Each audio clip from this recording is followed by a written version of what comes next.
As we've all no doubt noticed by now, some major chickens are coming home to roost here in the 2020s, and in a big way, especially here in the United Socialist States of America. And while it's easy to get lost in the sea of bad developments unfolding around us, it's important that we not lose sight of the fact that practically everything going to hell in our culture is a direct result of the Christian church escorting it there in one way or another. And this has happened because the Americanized church has found a way to avoid taking the gospel-fueled Great Commission seriously. Different local churches or denominations have done this in different ways, or different combinations of ways. Many have traded away the everything-touching, every-nation discipling majesty and power of the Great Commission in favor of a simple get the people to join our church and start tithing gimmick sort of thing. Some have even openly mocked the Great Commission as impossible to accomplish here in the real world, and they've treated Christians who take Jesus' commands seriously as part of the problem. And some have just decided not to talk or think about the gospel-fueled Great Commission at all, preferring instead to go where the world wants them to go and be what the world wants them to be. Which brings us to biblical patriarchy and two things that the Americanized church desperately wants to replace that patriarchy with: complementarianism and or egalitarianism. Either replacement is fine from the Americanized perspective. The objective is to replace patriarchy. So if you want to start with just complementarianism, that's fine. You'll ultimately end up in the same place anyway, which is in a position of increasingly soft fragility, weakness, and impotence as the world burns around you. But the burning won't just happen around you. Oh no, it'll happen within your church too, eventually, of course. But by the time you notice that part, it's almost too late. I say almost because late is better than never, and even a late start at taking biblical patriarchy seriously can be a powerful antidote to the anti-patriarchy Marxist vibe that's ravaging the culture. And why is this? Why are churches that refuse to center strongly on biblical patriarchy destined for such failures? And why are churches that embrace biblical patriarchy equipped, uniquely so, to stand and fight the good fight successfully? Why? Because patriarchy-rejecting churches are castrated churches, often self-castrated churches. They're effeminate churches. And however popular that concept may be in this dying culture, hint, hint,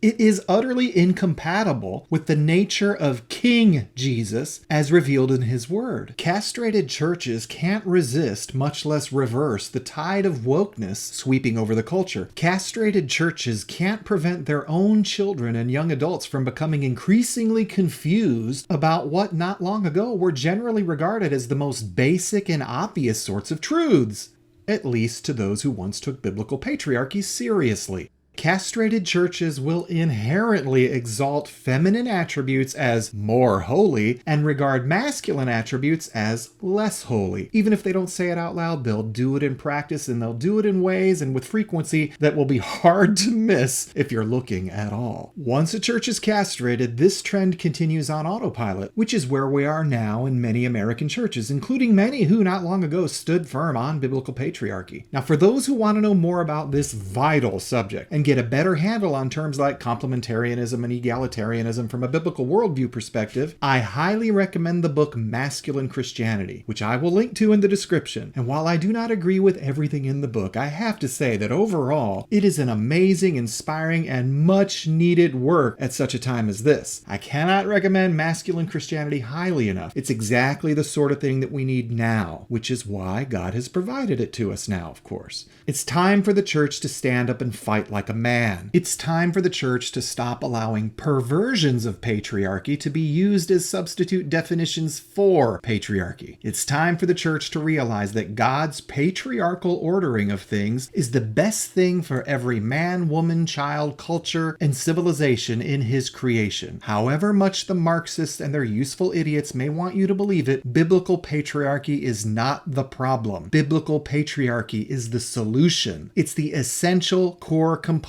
of winning the culture war. And that's why they hate it so. If you appreciate this perspective, subscribe to the channel. If you want a deeper dive into subjects like this, sign up for the weekly newsletter at hellrazerreport.com.